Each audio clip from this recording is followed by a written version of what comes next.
그 교회에서 제일 많이 듣는 얘기가 기도합시다 이런 얘기 많이 듣죠. 또 우리 교회에서 전도 많이 합시다 뭐 이런 얘기도 많이 듣고. 그래서 다음 주는 2부 3부가 굉장히 비좁을 것 같은데 좀 이쪽은 좀 이렇게 새로운 가족들이 앉도록 좀 이렇게 해주면 좋겠고, 또 새로운 가족들만 앉으면 또 어색하잖아요. 그래서 이렇게 초청한 분과 또 초청되어 온 분들이 같이 여기에 좀 집중하면 훨씬 더 우리가 좀 배려할 수 있지 않겠냐. 그래서 여기 이 가운데 이 중간까지는 혼자 오는 분들은 양쪽으로 나가시고 데리고 오신 분들만 앉을 수 있다 이 말이에요. 어떠세요? 맞잖아요. 그렇게 하는 게 맞잖아요. 혼자 왔으니까 저 뒤쪽으로 가시고, 이제 이렇게 전도하라 이런 얘기 굉장히 많이 하죠. 그런데 전도 얘기를 하려면 반드시 기도 얘기를 해야 돼요. 그런데 이 기도가 왜 그렇게 중요할까 봤더니, 기도하면 응답을 받아야 되는데 응답을 못 받는다는 거죠. 또 응답을 못 받는 중에 있고 못 받는 기도의 제목을 가지고 하고 있고.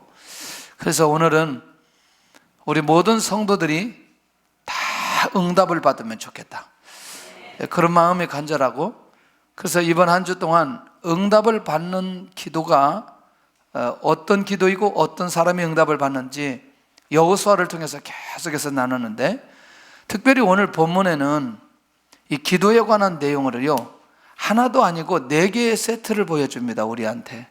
그런데 아마 기도에 관해서 여러분들 고민하거나 좀 막혔거나 어려운 분들은 오늘 이 4개의 세트를 정말 놓치지 않았으면 좋겠고, 아마 집중하다 보면 이게 이렇게 기도하면 세계적인 응답을 받을 수 있겠구나 라고 하는 결론이 나오게 될 것입니다. 특별히 이 시대에 관계하는 데 있어서 가장 부족한 게 무엇냐 봤더니 소통입니다. 소통. 할렐루야. 그렇게 안 느껴져요? 안 느껴져요? 느껴져요? 예. 어젯밤에 제가 집에 갔는데 막 뭐라고 얘기해요. 알았다고.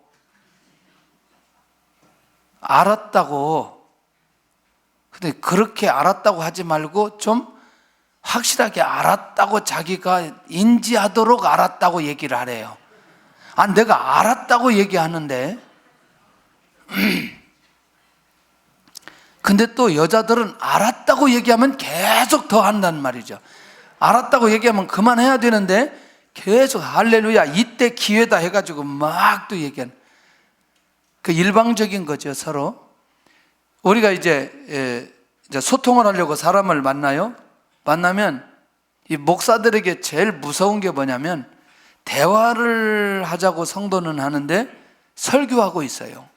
계속 설교하고 있어요. 지금 저쪽에서는 대화하자고 하는데, 그 다음에 또 대화하자고 하는데 뭐하고 있냐면 가르치고 있는 거죠. 계속. 제가 오래전에 선교학 교수님을 만났는데, 선교지에 있다가 나왔는데, 선교지에 있다 나온 사람한테 선교학 교수님이 처음부터 끝까지 내 말 한마디 안 듣고 자기 혼자 다 얘기하더라고요. 지금까지 그 뒤로 다시는 한 번도 안 갔어요. 지금의 상황이 이 관계하는 데 있어서 인정하나요? 이게 소통이 잘 안 된다는 거죠. 왜 그럴까 봤더니 전 세대에 걸쳐서 10대부터 거의 90대까지 스마트폰 하나는 다 가지고 있어요. 맞나요? 분신과도 같죠. 이거 놓치면 큰일 나요. 예. 그런데 모든 사람들이 한결같이 이 스마트폰에 집중하고 있습니다.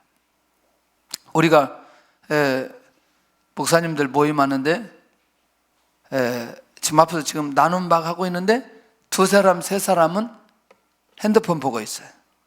계속 문자하고 있고 이거 있고. 그러니까 오죽하면 이거 다 넣자. 왜냐하면 계속 이것만 보니까. 지난번에 서울 한번 가는데 지하철 안에서 제가 세어봤어요. 스마트폰 안 보고 있는 사람을 세어봤더니 한 100명 중에 5명이 안 보고 95명이 다 이거 보고 있더라고. 이제 이게 어느 정도 이제 수위에 올라가 버렸습니다. 우리나라 같은 경우에는. 그래서 더 사람과 사람이 대화하기가 쉽지 않아요. 인정하나요?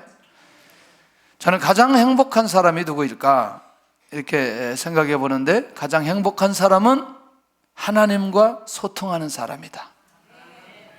예.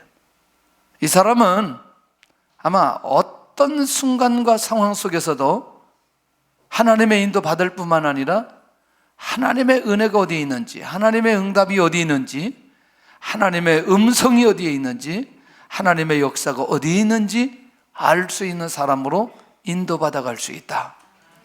자, 하나님과 소통하려면 항상 쌍방이 되어야 된다는 거죠. 하나님의 음성도 듣고 하나님 앞에 기도도 하고 하나님의 말씀도 들리고 우리도 하나님께 기도하는 이 과정이 잘 이루어져야 소통이 제대로 될 수 있다, 그거거든요. 그런데 가장 확실한 소통은 뭐냐면, 여러분들 신구약 66권 이거 기억하시나요? 이미 활자로 찍어서 우리에게 다 주셨어요. 아마 내가 계시를 들을 수 있는, 기도하면서 하나님의 음성을 들을 수 없는 사람이라 한다 할지라도 이 하나님의 말씀을 하루 종일 한 번만 집중해서 읽는다면 이 말씀을 통해서 하나님의 음성이 들려질 거라고 확신합니다. 그래도 안 되면 이렇게 설교 시간을 통해서 하나님의 음성을 들을 수 있고, 아니면 사람을 통해서 하나님의 음성을 들을 수 있고. 자, 이런 부분에서 우리가 이제 안 놓쳐야 되는 부분이 하나 있는데, 주님께서 뭔가 귀한 모델 하나, 샘플을 보여주셨어요. 여기 1절 한번 보세요. 1절의 내용이 굉장히 중요한 의미가 있어요. 예수님의 제자들이 주님 앞에 요구 하나 하는 거거든요. 요한이 자기 제자들에게 기도를 가르친 것과 같이 우리에게도 무엇을 가르쳐 주옵소서, 기도를 가르쳐 주옵소서, 이제 이런 제의를 하는 거죠. 그러니까 이제 주님께서 오늘 이게 첫 포문을 열기 시작하는데, 그 여는데 도대체 이 기도를 뭐라고 얘기하느냐? 우리가 주기도라고 얘기하죠. 그런데 이 기도에는 상당히 놀라운 비밀이 있어요. 자, 이걸 이해를 해야 그 다음 단계가 이해되고 그 다음 단계를 갈 수 있고, 마지막 우리가 핵심적으로 붙들 수 있는 것들을 붙들게 되는데, 첫째는 아버지의 이름이 거룩히 여김을 받으시옵소서. 자, 주문 외우듯 하는 기도하고 이 기도가 자기 안에서 응답되어야 되는 기도하고 어떻게 다른지 생각해 보면 좋겠습니다. 자, 첫째는 뭐냐면, 하나님의 이름이 거룩히 여김을 받으시오며 라고 할 때에 이렇게만 기도하면 이 기도는 매우 추상적이고 나와 이 기도는 상관없는 기도로 갈 수 있다는 겁니다. 그런데 이것을 오늘 내가 적용하면서 아버지의 이름이 거룩히 여김을 받으시옵소서 라고 할 때는 이런 사명감이 있는 거죠. 하나님, 내가 무슨 일을 하든지 하나님께 영광 돌리게 하여 주시옵소서. 그런데 아버지의 이름이 거룩히 되는 일에 있어서 그냥 아버지 혼자 거룩히 되는 게 아니고, 하나님, 나를 통해서 아버지의 이름이 거룩히 여김을 받으시옵소서 라고 하는 그 기도까지 가야 완성이라는 거죠. 그런 면에서 이 욥과 요셉의 삶을 통해서 하나님 아버지를 나타내나요? 하나님 아버지께 영광을 돌리나요? 굉장히 중요한 거죠. 그 말은 뭐냐면, 내가 불신자와 구별되어지는 하나님 자녀의 삶을 살기로 작정하겠습니다 라고 하는 그 고백이 이 안에 숨겨져 있다는 것입니다. 아버지의 이름이 거룩히 여김을 받으시옵소서. 결국 우리의 삶과 우리의 신앙 생활을 통해서 하나님 아버지의 이름이 거룩히 여김을 받게 해달라, 이렇게 기도하는 거죠. 그런데 두 번째는, 자, 아버지의 명예, 아버지의 이름, 이걸 놓고 기도하는 거라면 두 번째는 한 걸음 더 나아가서 하나님의 나라가 임하게 하여 주옵소서. 하나님의 나라는 우리가 잘 아는 대로 굉장히 중요한 게 있어요. 뭐냐면 하나님의 통치가 일어나는 곳이 하나님의 나라입니다. 자, 그러면 하나님의 나라가 임하게 주옵소서라고 기도할 때에 하나님의 통치는 반드시 확장되어야 된다는 거죠. 그러면 하나님의 나라가 임하게 해달라고 하는 건 가장 먼저 누구부터 하나님의 통치 속에 들어가야 되느냐? 나부터 하나님의 통치 속에 들어가야 된다는 거죠. 자, 우리 2절 한번 보겠습니다. 2절 시작. 예수께서 이르시되 너희는 이렇게 기도할 때 이렇게 하라. 아버지의 이름이여 이름이 거룩히 여김을 받으시오며 나라가 임하시오며. 그러니 하나님의 이름, 하나님의 영광, 그 다음에 하나님의 나라가 이 땅에 이루어져야 된다는 이 기도가 얼마나 중요한지. 그러면 이 기도 안에 많은 하나님의 뜻이 담겨져 있나요? 할렐루야. 이게 뭐냐면 계속해서 우리가 말씀을 나눴던 대로 사단의 영역에 있는 그 나라가 하나님의 통치가 임함으로, 하나님의 나라가 임함으로 결국에는 하나님의 통치를 받으면서 구원받은 영혼들이 그 안에서 일어나게 되어지는 이 기도하라는 거죠. 결국 이 비밀을 깨닫는 사람은 하나님의 이름, 하나님의 나라, 가장 첫 번째는 이 두 가지가 하나님을 위해서 하는 기도입니다.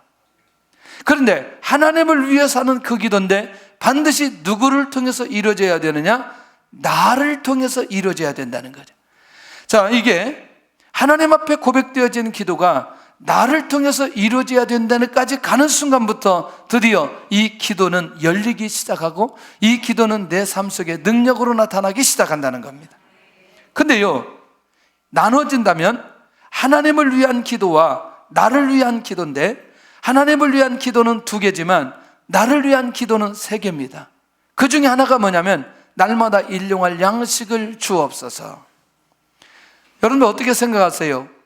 일주일 양식을 주옵소서, 한 달 양식을 주옵소서, 1년 양식을 주옵소서, 이렇게 말하지 않고 일용할 양식을 구하는 이 기도의 내용이 뭐냐?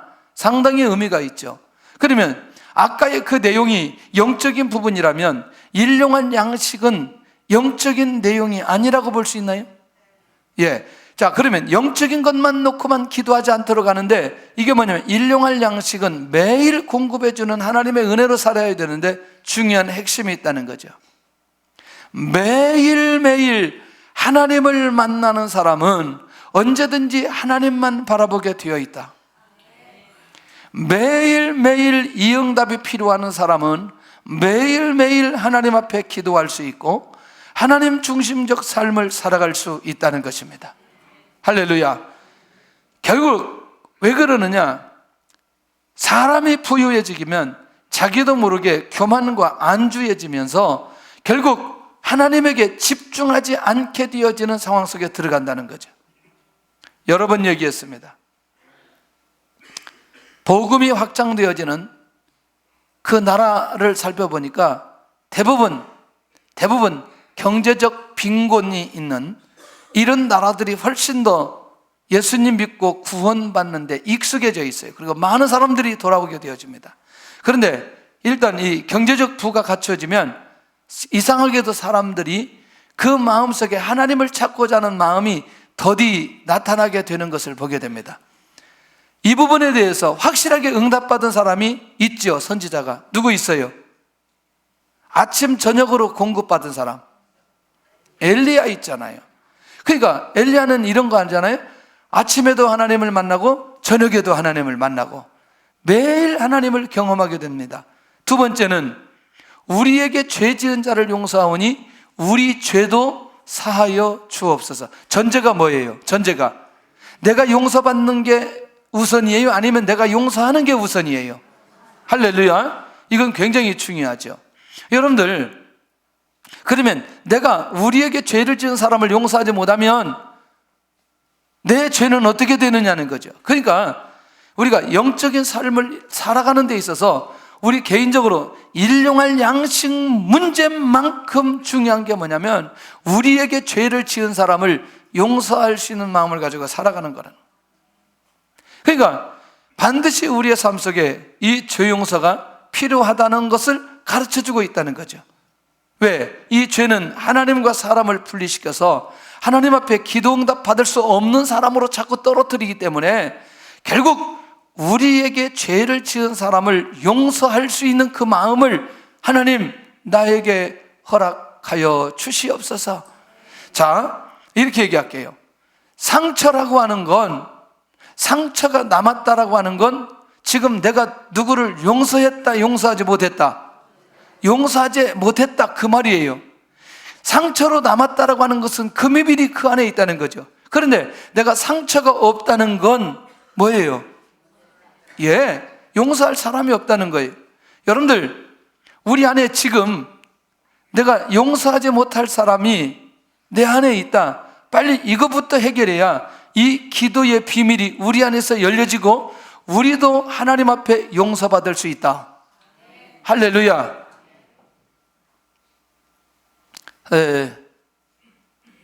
우리나라에서 있었던 일이 아니고 미국에서 하도 사람들이 싸우니까 사람들이 뭐라고 말하냐면 여기 교회 아니라고 싸우지 말라고. 못 알아듣는 것 같아요. 에? 저 외국에서는 자꾸 교회 안에서 뭐가 일어나요? 싸움이 일어나요. 할렐루야. 여러분들, 교회 안에서도요, 한 번 꼼 해가지고 2년 동안 가는 사람이 있어요. 야, 여러분들 기적 아니에요? 우리 교회는 그런 분들이 안 계시기를 바랍니다. 아멘이 적은데, 제 얘기가 아니고 전문가들 얘기예요. 암이 자랄 수 있는 토양은요, 우리 안에 분노가 있거나 원망이 있거나 상처가 있을 때에 암이 자랄 수 있는 아주 좋은 토양이라는 거예요. 아세요? 그런데 우리 안에 기쁨과 평안과 감사, 이게 있으면 절대로 암이 자랄 수 있는 토양이 되지 못한다는 거예요. 의학적으로 지금, 그래서 우리 그런 얘기 들었잖아요. 우리 몸의 온도를 조금만 올리면 이 암세포들이 다 죽게 되어진다고. 그게 무엇으로 연결되느냐? 내가 하나님의 은혜를 받고 성령으로 충만하게 되면 우리가 뜨거워지면 의학적으로도 이게 이런 잘못된 세포들이 다 죽게 되어진다는 거죠. 그런 면에서 이게 영적인 육적인 건강까지 이어질 수 있다. 그러니 우리는 혹시라도 내 마음에 수용하지 못하거나 용서하지 못할 사람이 있으면 결국 내 자신이 하나님 앞에 용서받도록 하기 위해서라도 이 기도는 반드시 필요하고 이 용서는 필요하다는 것이죠. 세 번째는 뭐냐면 우리를 시험에 들게 하지 마옵소서. 이 기도는, 여러분들, 사람이 시험에 드는 구체적인 내용이 뭐냐면 아주 다양하게 오는데 여러분들 욕심, 또 탐심, 또 분노, 그 다음에 음란, 하여튼 다양한 것들로 오는데 이것을 계속해서 누가 그렇게 유혹을 하게 하느냐? 사단이 끊임없이 도전하는데 에덴 동산에서 가장 먼저 누구에게 도전이 오느냐? 약한 하와에게 오게 되고 아담이 넘어가게 되고 결국 이 죄가 오늘 인류 역사 모든 후손들에게 흘러오게 되어졌다는 거죠. 그런 면에서 이 세 번째 이 기도는 매우 중요하다. 매우 중요하다. 할렐루야. 자, 여러분들, 자, 두 번째, 시험에 들지 않는 기도도 굉장히 중요하지만 두 번째가 갑자기 우리에게 죄를 지은 사람들을 용서하는 것도 중요하지만 우리가 무슨 유혹을 받지 않으면, 그렇죠, 죄를 짓는 유혹을 받지 않으면 이것도 잊지 않을 수 있나요? 맞나요? 예. 그러니까 이거는 뭐냐면 내가 누구를 용서할 수 없다라고 하는 건 이미 우리 안에 사단의 유혹이 올 때 이미 뭐 했어요? 넘어져 버린 거죠. 사실은 관계 문제 얘기하는데 이거 많이 하면 시간이 없어서 여기 좀 넘어가야 되겠는데, 예수님께서 가르쳐 주셨던 이 기도에 대해서 우리가 몇 가지 확인해야 될 게 바로 이 부분이라는 거죠. 하나님을 위한 기도 2가지, 사람을 위한 기도 3가지. 그러니까 하나님과 사람을 위한 이 기도가 항상 병행되어지면서 가야 될 필요가 있다는 거죠. 할렐루야. 정리됐나요? 자, 하나님을 위한 기도 몇 가지? 하나는 뭐예요? 하나님의 이름이 영화롭게 되는 거고, 또 그 다음에 두 번째, 하나님의 나라가 확장되어지는 거고, 하나님의 나라가 임하는 거고, 그 다음에 사람을 위한 기도 한 가지는 일용할 양식을 주시고, 또 그 다음에 두 번째는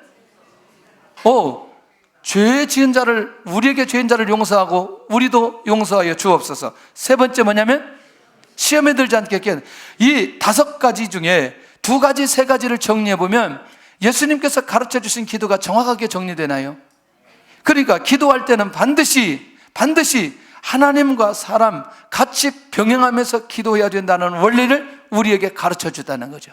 이게 주기도입니다. 다시, 주기도문으로 가야 될 거냐, 주기도로 가야 될 거냐의 차이점을 아시나요? 주기도문은 기도문만 외우는 것이고, 주기도는 내가 그 기도대로 산다는 얘기예요. 내가 그 고백한 대로 그렇게 나도 살겠다는 얘기입니다. 그게 굉장히 중요하지요. 그런데 오늘 본문에 이것이 다인 줄 알았어요. 아, 그렇구나. 주님께서 가르쳐 주는 이 주기도에 대한 이것만 우리가 잘하면 우리는 계속 응답받고 역사가 일어나겠구나, 그런 생각을 하는 거죠. 그런데 이게요, 그냥 문만 여는 거지, 이제 구체적인 기도의 방법을 주님이 다시 알려주는 거예요. 그 다시 알려주는 그 기도가 뭐냐면 강청기도인데, 간단하죠. 이 상황을 설명해 보면, 여행 중에 친구가 찾아왔어요. 팔레스타인에서는 여행을 낮에 할 수 없어요. 더워가지고. 밤에 하기 때문에 밤에 친구가 찾아오면 반드시 무엇을 준비해서 줘야 되느냐? 음식을 준비해서 주어야 돼요. 밤에 찾아오기 때문에 밤에 찾아올 줄 모르고 음식을 준비하지 못했어요. 그러니까 그 친구도 다른 친구에게 가서, 야, 내 친구가 지금 집에 왔는데, 여행 중에 집에 왔는데 지금 내가 대접하려고 하니 아무것도 없다, 떡이 없다, 그러니 떡 3덩이만 나를 좀 빌려다오, 이 얘기를 하는 거죠. 여러분들, 이 내용에 가지고 있는 의미가 그냥 중요한 게 아니고, 이 친구가 거절해버리는 거죠. 왜 거절해요? 지금 문이 닫혔고, 지금 우리 자녀들이 다 같이 자고 있는데, 일어나서 이렇게 만약에 한다면 이게 여러 가지 번거롭기 때문에 안 된다. 왜 그렇게 이게 문제가 될까? 이때 당시 문화를 보니까 자녀들과 부모님들이 함께 자고 있기 때문에 누가 혼자 일어나게 되면 나머지 자녀들도 다 깰 수 있다는 얘기예요. 그러니까 그런 번거로움이 있으니 내가 지금 오늘 밤에는 너가 아무리 그래도 내가 줄 수 없다, 그 얘기였어요. 이해되나요? 예, 이 상황이에요. 그런데 이 친구가 그냥 물러서지 않는 거죠. 왜 물러서지 않느냐? 지금 집에 온 손님 그냥 자기 하면 안 된다는 거예요. 뭔가를 좀 먹게 만들어 주겠다. 그리고 계속해서 떡을 달라고 얘기하죠. 지속적으로 그 친구에게 청원을 하게 되죠. 근데 할 수 없이 그 친구가 이 친구에게, 본문에는 친구로 시작했다가 친구로 끝나는 겁니다. 친구가 찾아오고 친구가 참 좋은 거예요. 어쨌거나, 그런데 이 사람이 말하기를, 결국에는 떡을 주면서 하는 말이, 너가 친구이기 때문에 주는 게 아니고 나에게 간청하는 그것 때문에 내가 이 떡을 주노라. 주님께서 여기에서 이게 지금 사실이라는 걸, 어떤 실제 일어났던 사건을 가지고 말씀하시는 게 아니고 이것을 비유로 말씀해 주신다는 얘기예요. 이건 비유입니다. 무엇에 관한 얘기를 하시기 위해서? 기도에 관한 얘기를 하기 위해서. 그런데 그 기도에 관한 내용 중에 여기서 꼭 주님께서 밝혀주는 게 뭐냐면, 간청하는 기도가 세계적인 기도의 응답을 받는 비결성에 이 안에 숨겨져 있다는 얘기입니다. 다시 말하면, 기도를 시작했는데 몇 번 기도했어요. 몇 번 기도해서 기도의 응답을 못 받았어요. 아, 그러니까 이제 이 기도의 응답은 안 되는 거야, 이렇게 끝나는 것이 아닌, 끝까지 포기하지 말고 지속적으로 기도해야 된다는 사실을 주님께서 이 본문을 통해서 가르쳐 주는데, 자, 8절을 우리 같이 봐야 됩니다. 확인 한번 해봐야 됩니다. 시작. 내가 너희에게 말하노니 비록 버팀으로 인하여서는 일어나서 주지 아니할지라도 그 간청함을 인하여 일어나 그 요구대로 주리라. 그러니까 여기는 친구의 관계보다 무엇이 더 중요하다? 간청하는 거, 포기하지 않고 가는 거, 이게 더 중요하다는 거예요. 저는 2가지 경험을 했습니다. 무슨 경험을 했냐면, 교회가 지하실 20평에서 60평으로 갈 때 한번 경험하고, 또 보통 일반적인 저 동네에서 신도시로 오는데 경험했는데, 두 번 다 뭐냐면 건물을 가지고 있는 분들이 교회를 안 준다는 거예요. 교회를 절대로 안 준다. 그런데 어느 정도 거절하냐면, 사람이 정면에서 우리는 교회 안 줍니다, 이렇게 얘기하면 괜찮잖아요. 완전히 우리 앞에서 다시는 그 얘기 하지 못할 정도로 면박을 주면서 이 거절하는 거 있죠, 그런 거. 예? 그런데 우리는 어떤 마음이 있느냐? 하나님께 기도하면 하나님께서 응답해 주신다는 확신이 있기 때문에, 하나님을 향한 믿음 때문에 또 가는 거죠. 교회 좀 주시죠. 이게요, 제가 자존심이 엄청나게 세거든요. 그런데 한번 하나님께서 말씀하시면 이건 자존심의 문제가 아닌 거예요. 왜? 하나님 앞에 순종해야 되기 때문에 가서 또 말해야 되는 거죠. 이건 자존심의 문제가 아닌 거죠. 그래 가가지고 또 교회에서 이 건물을 써야 되겠습니다. 또 막 그냥 이제 다음에 가려니까 마음이 막 떨려. 또 이 면박을 당하면 어떻게 하나. 그렇지만 포기하지 않고, 그래도 비교적 그 지하실 20평에서 지하실 60평으로 가는 데는 어렵지 않았어요. 왜냐하면 기도를 막 했더니 그때는 이제 빨리 응답을 주셔야 되는데, 근데 이 교회당으로 들어가는데 그 주인이 이만한 그 선물 하나를 가져왔어요. 이렇게 반지 넣을 때 하는 그 박스 있잖아요. 귀한 것 같아요. 그래서 이분이 집주인이 무슨 이렇게 선물까지 주시나 봤더니 십자가 배지를 만들어 가지고 왔어요. 금으로. 놀라잖아요. 할렐루야. 교회 장로님이셨어요. 집주인이. 별로 안 놀랬죠. 그런데 또 이쪽은 뭐냐면 자기 부인이 권사님이셨어요. 뭐냐면 이런 거였어요. 그분이 장로님이냐 권사님이냐 이게 중요한 게 아니었고, 하나님께서는 뭘 보셨느냐? 제 믿음과 제 마음이 어디까지 가느냐는 걸 보는 거죠.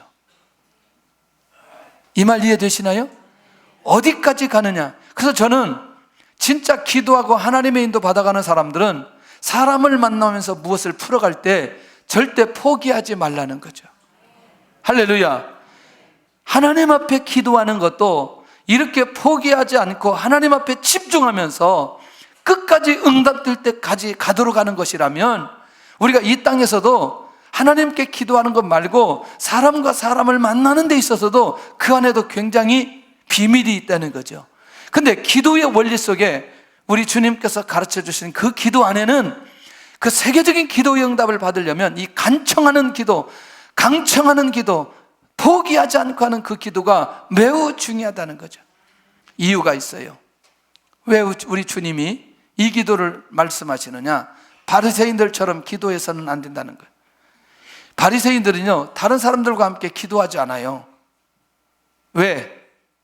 신분 상승, 다시 말하면 자기들과 저 사람들은 신분이 다르다는 사실을 항상 가지고 있는 사람들이에요.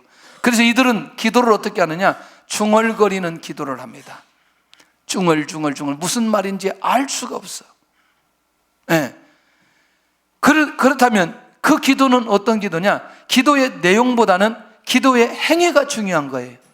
맞나요?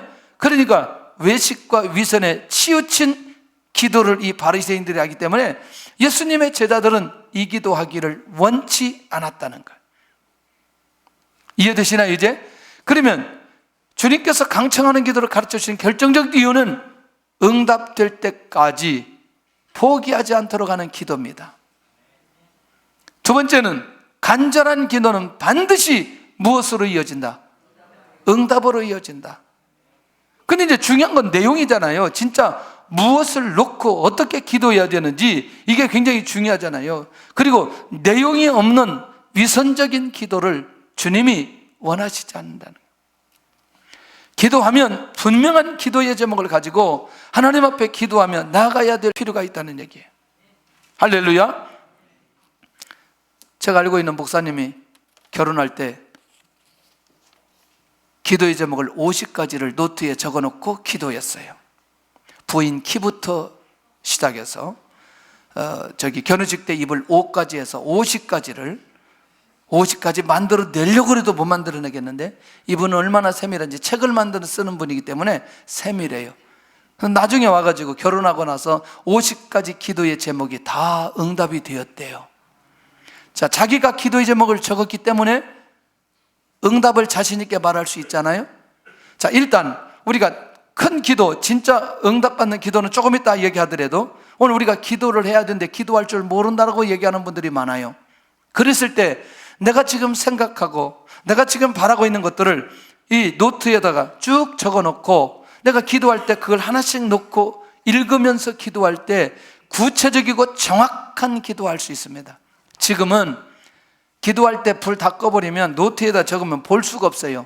그러니까 핸드폰에 기도 제목을 딱 적어놓으면 이게 새벽에도 밤에도 불 다 꺼도 거기 키기만 하면 기도의 제목이 나오기 때문에 정확하게 내가 기도의 제목을 붙들고 기도할 수 있다는 거죠.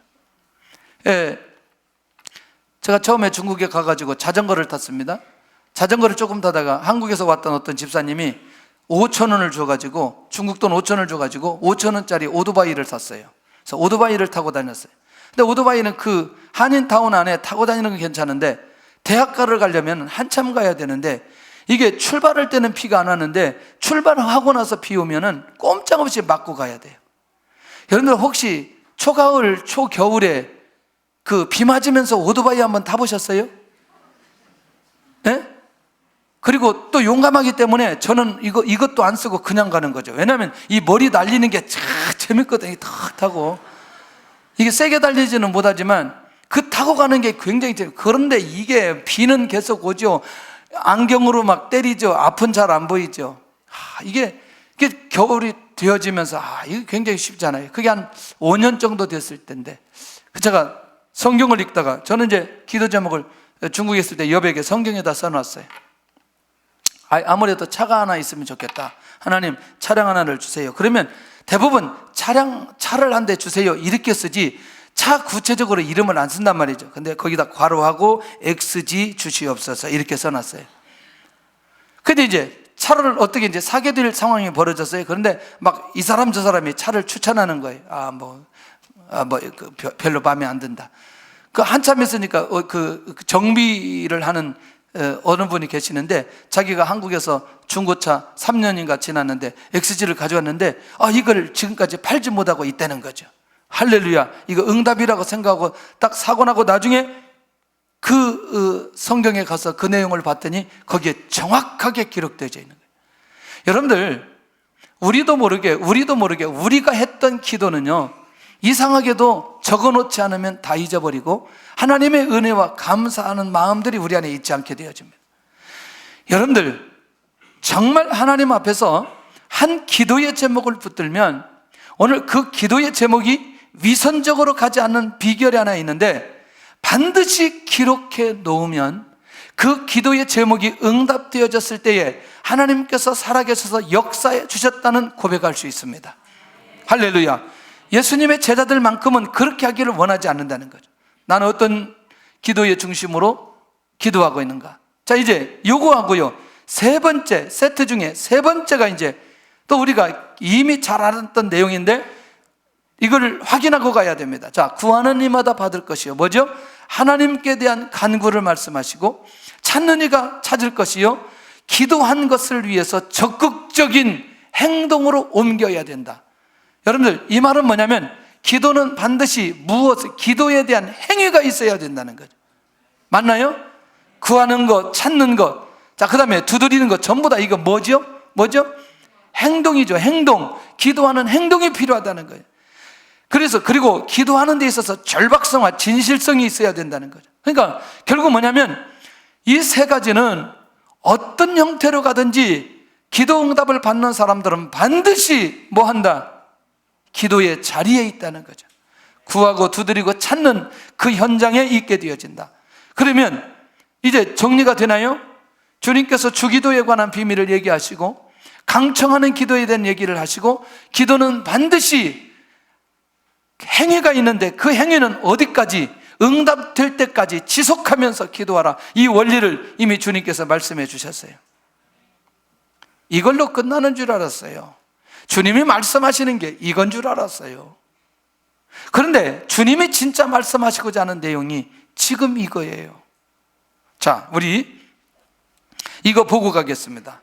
11절 보겠습니다. 시작. 너희 중에 아버지 된 자로서 누가 아들이 생선을 달라 하는데 생선 대신에 뱀을 주며 알을 달라 하는데 전갈을 주겠느냐? 너희가 시작. 너희가 악할지라도 좋은 것을 자식에게 줄 줄 알거든. 하물며 너희 하늘 아버지께서 구하는 자에게 무엇을 할렐루야. 그러면 이제 우리는 명확하게 이해하고 넘어가야 될 필요가 있어요. 성령은 누가 주신다? 하나님 아버지가 주신다. 우리의 기도의 대상은 누구이시다? 하나님 아버지시다. 기도의 대상을 명확하게 붙들도록 하십니다. 기도는 누가 응답해 주신다? 하나님께서 응답해 주시는데 예수님의 이름으로 기도할 때만 하나님께서 응답해 주신다. 그런데 그 하나님은 반드시 기도의 제목대로 응답하여 주신다. 생선 대신에 뱀을 주지 않고 알 대신에 전갈을 주지 않는다. 그 말은 생선을 달라 하면 생선 주시고 알을 달라 하면 알을 주신다, 그 말이에요. 할렐루야. 기도한 대로, 기도의 제목대로 응답해 주신다. 자, 이런 분이 누구냐? 우리 아버지이시다. 하물며 악한 아버지도 자식에게는 항상 무엇으로 주신다?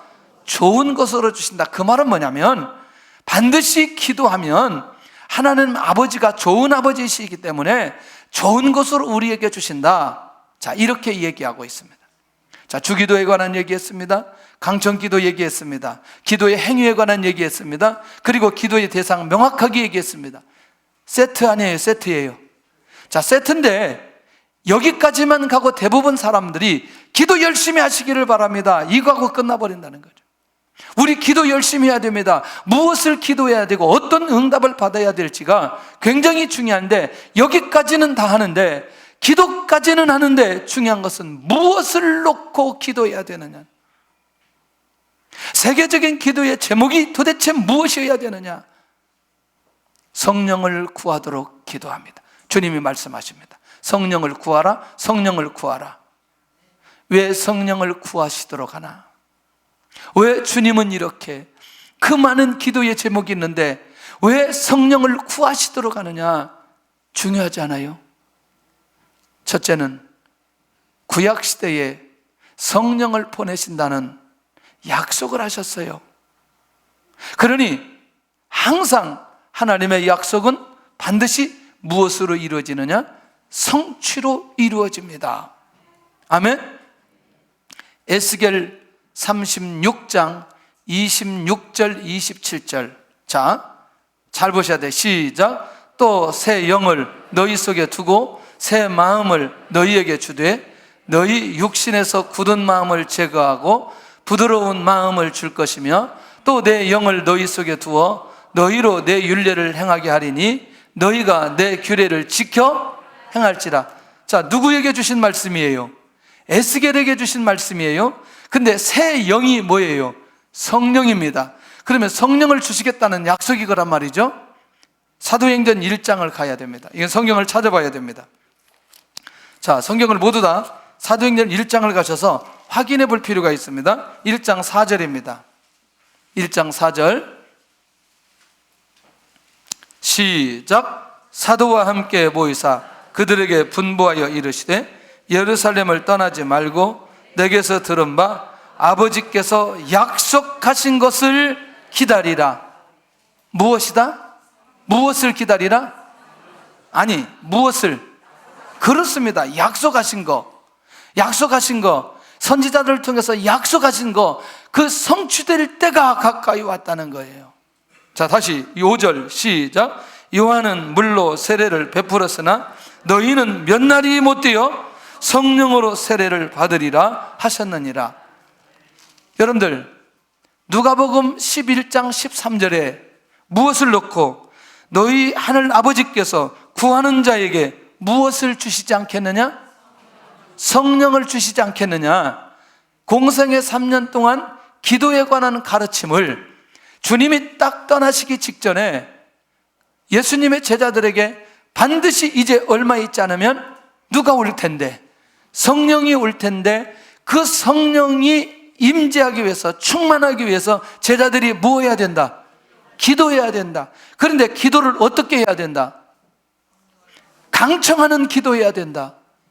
구하고 두드리고 찾는 기도를 해야 된다. 그래서 그들이 기도했던 시간이 열흘 동안 기도했다는 얘기예요.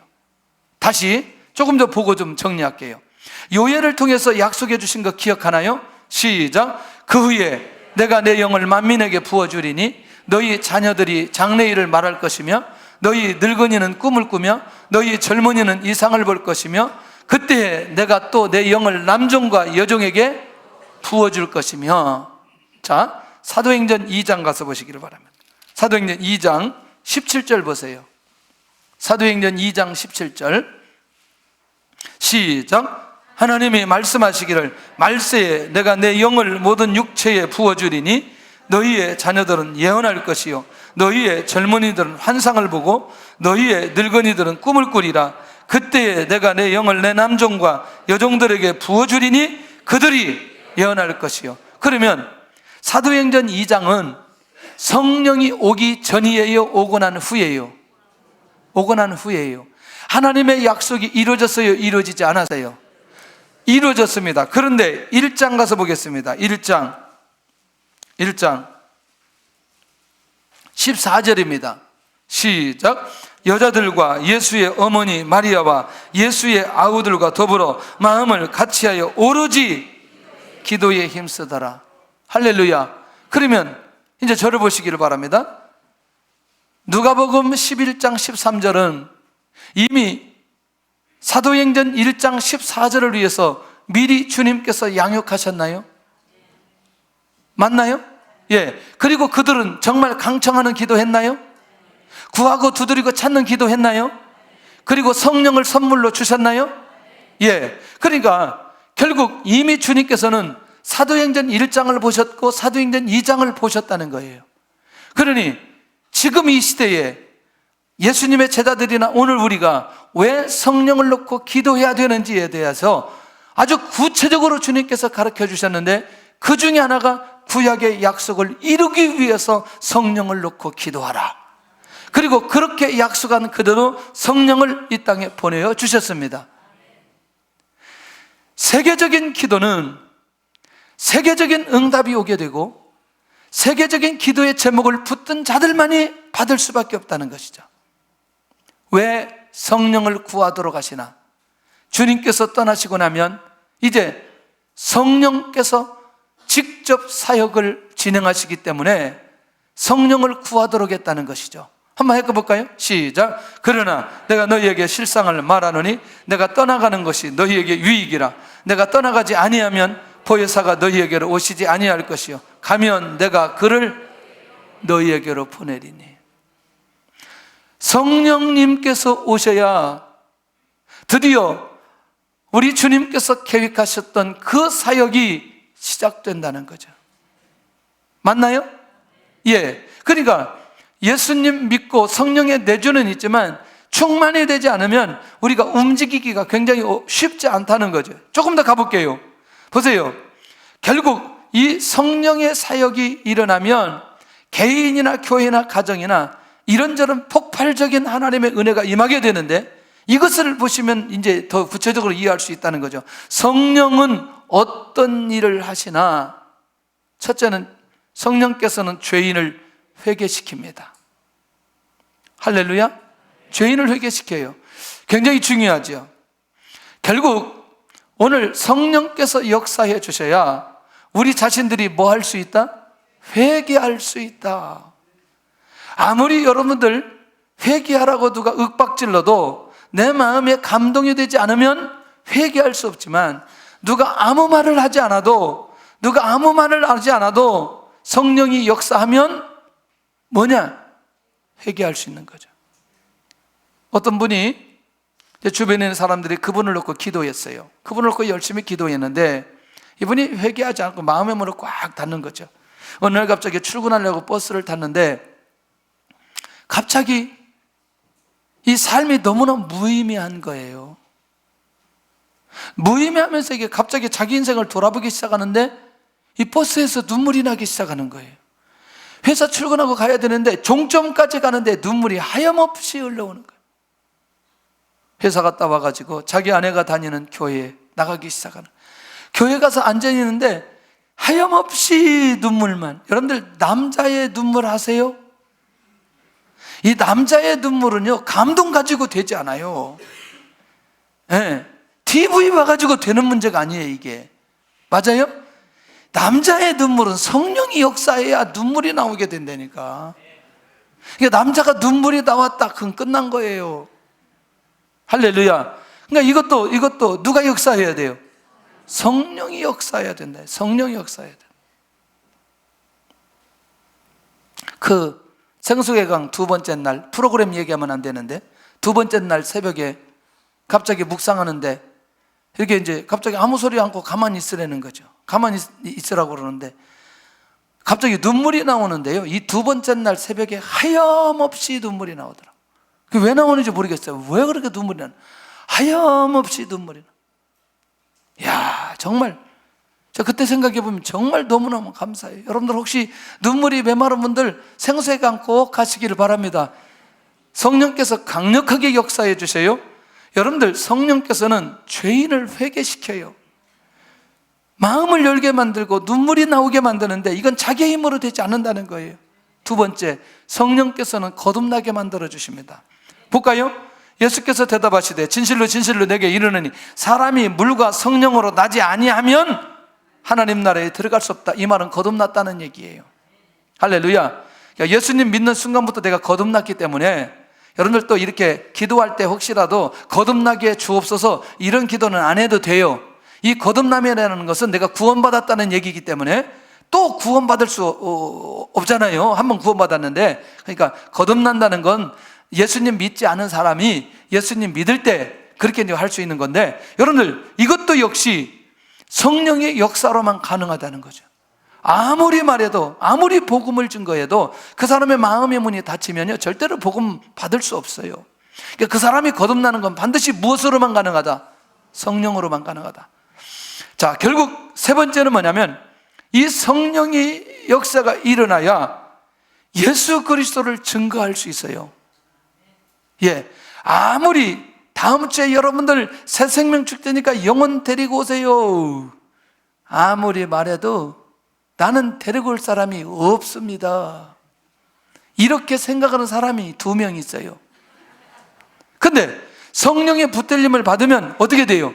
그런 사람들이 생각나고 그런 사람들 놓고 기도하고 그 사람들 앞에 뭐 하기 시작해요? 복음을 증거하기 시작해요. 자, 시작. 내가 아버지께로서 너희에게 보낼 보혜사 곧 아버지께로서 나오시는 진리의 성령이 오실 때에 그가 나를 증거하실 것이요. 성령이 그냥 증거하시나요? 누구를 통해서? 나를 통해서, 사람을 통해서 증거하시기 때문에 이 기도가, 이 성령을 놓고 기도라고 하는 이 주님의 말씀이 얼마나 중요한지 몰라요. 그 다음에 네 번째는 성령은 우리를 성장시켜 줍니다. 열매를 맺게 만든다는 거죠. 혹시 성령의 열매 기억하시나요?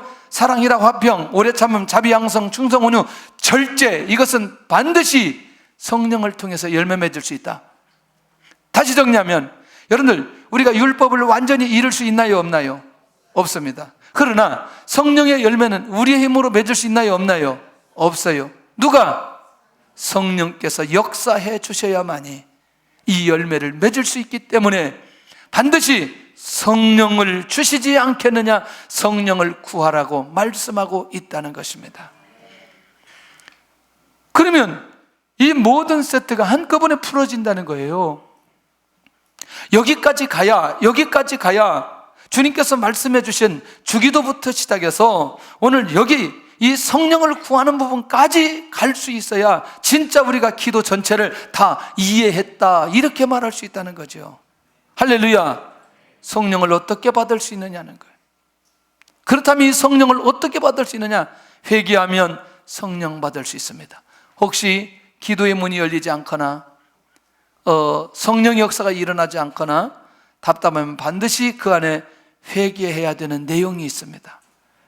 회개하면 성령의 역사가 일어납니다. 두 번째, 성령 충만을 기대해야 된다는, 갈망해야 된다는 거죠.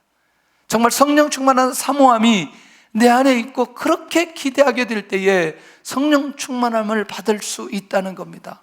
내가 사모해야 돼요. 할렐루야. 세 번째, 그렇다면 뭐냐? 구체적으로 구해야 된다는 거죠. 성령을 구해야 된다는 거죠. 기도하면 받을 수 있다는 겁니다. 할렐루야. 그 다음에 네 번째는 뭐냐면, 내가 구했어요, 사모했어요. 그럼 뭐 해야 돼요? 받아들여야 된다는 거죠. 믿는 사람이 받을 수 있다는 거죠. 성령을 믿으시기를 바랍니다. 성령을 사모하시기를 바랍니다. 성령을 구하시기를 바랍니다. 우리 인생이 변할 수 있는 놀라운 비밀은 성령 역사가 일어나면 가능하다는 거예요. 그 다음에 다섯 번째는 뭐냐면, 맡기면 돼. 하나님께 내 자신을 맡기면 된다는 거예요. 무엇이든지 하나님께서 말씀하시는 대로 순종한다는 것은 하나님의 뜻대로 살겠다는 거 아니겠어요? 하나님, 내가 내 인생 모두 다 이제 하나님의 영광을 위해서 살기를 원합니다. 하나님의 말씀에 순종하기를 원합니다. 놀라운 일이 벌어지기 시작하는 거죠. 오늘 우리 모두가 이 비밀을 가지고 깨어 있으면 좋겠다. 기도하는 것마다 이런 세계적인 응답을 받으면 하나님께서 성령을 통해서 열어가십니다. 성령을 통해서 문제를 해결해 가십니다. 성령을 통해서 치료하시기 시작합니다. 성령의 능력이 나타나기 시작하면 우리가 가지고 있는 크고 작은 모든 것들이 그 안에서 해결될 수 있다는 것이에요. 그러면 현실적으로 갈게요. 가나안 땅을 정복했던 여호수아는 하나님의 성령으로 충만했나? 충만했어요. 모세가 여호수아에게 안수기도할 때에 지혜의 영이 충만해가지고 이 여호수아가 가나안 땅을 정복하는데 그냥 정복한 건 아니잖아요. 거기에는 전략이 있었습니다. 담대함이 있었습니다. 하나됨이 있었습니다. 거기 기도가 있었어요. 그러니까 가나안 땅을 여호수아를 통해서 정복하게 하는 거 아니겠어요? 할렐루야. 여러분들, 다윗 왕도 성령에 감화된 왕이었어요. 자, 이건 같이 한번 해야 됩니다. 시작. 사무엘이 기름불병을 가져다가 그의 형제 중에서 그에게 부었더니 이날 이후로 다윗이 여호와의 영에게 크게 감동되니라. 여기까지. 이날 이후로 다윗이 누구의 영에? 여호와의 영에. 이게 뭐예요? 성령이에요. 성령이에요. 지금까지는 다윗의 무엇을 보셨지만, 중심을 보셨지만, 이제 다윗의 삶이 누구의 인도를 받아요? 성령의 인도로. 직분자를 세울 때마다 그런 얘기가 가끔씩 들려와요. 저 사람 거시기한데 아이고 이번에 뽑혔어. 아이고 아직도 술도 안 끊은 것 같은데, 뭐 그런 얘기는 아니지만 아직도 그릇이 아닌데. 여러분들 놀라지 마세요. 직분 받으면서 그 사람 변할 수 있어요. 할렐루야. 새로운 인생으로 변할 수 있어요. 태어날 수 있어요. 저 보니까요, 만약에 옛날에 제 모습으로 하나님께서 저를 불러서 목사 안수했다, 난리 날 거예요. 저런 게 무슨 목사냐, 이게 하나님이 잠깐 조르셨지 뭐, 이런 얘기 할 수 있는데, 결국 하나님 앞에 목사 안수 받고 사역하면서 변하게 해주시더라고요. 은혜 주시더라고요. 여러분들 놓치지 않기를 바랍니다. 우리 안에 이 감각들이 있어야 돼요. 그릇은 내가 만드는 게 아니라 하나님께서 그릇을 만들어 주십니다. 할렐루야. 그런 면에서 다윗 왕이 왕이 될 수 있었던 건 성령의 붙들림을 받았다. 그런데요, 자기가 아닌 다른 사람이 고백하는 내용이 있어요. 요셉을 향한 바로의 고백이 뭐라고 말하는지. 시작. 바로가 그 신하들에게 이르되 이와 같이 하나님의 신에 감동된 사람을 우리가 어찌 얻을 수 있으리요. 현실적인 사람들 맞나요? 자, 아까 가나안 땅 정복한 사람은 누구였어요? 여호수아. 자, 왕은 누구였어요? 자, 이 사람들이 영적인 일 했나요? 자, 그 다음에 요셉은 누구였어요? 국무총리. 빨리빨리 얘기했어요. 시간도 없는데. 자, 가나안 땅 정복한 지도자, 그 다음에 또 왕, 그 다음에 이 사람은 국무총리. 이해가 되나요? 그러니 영적인 분야가 아니래도 하나님의 성령으로 충만하게 되면 한 시대에 하나님 앞에 쓰임받을 수 있다는 거예요. 이 원리를 우리가 이해한다면 모든 영역 가운데 성령 충만한 사람들이 일어나야 된다는 겁니다. 그 지금도 우리가 필요한 게 다른 모든 것보다 성령 충만한 사람들이 일어나도록, 내가 성령 충만하도록 이렇게 최종적으로 이 기도의 제목을 붙들고 기도해야 될 필요가 있다는 거죠. 나는 내가 죄인인 것을 인정하고 하나님과 소통하고 있나? 자, 그 말은 나는 성령 충만을 구하고 이 세계적인 기도에 집중하고 있나? 이제 우리는 세계적인 기도에 집중하고 응답을 받아야 될 필요가 있다는 거예요. 모든 것들을 내려놓고 이 기도에 집중할 수 있기를 바랍니다. 그리고 나는 또 누가 이렇게 나처럼 이 성령 충만을 놓고 기도하고 응답받는 영혼들이 내 기도의 제목 안에 있나?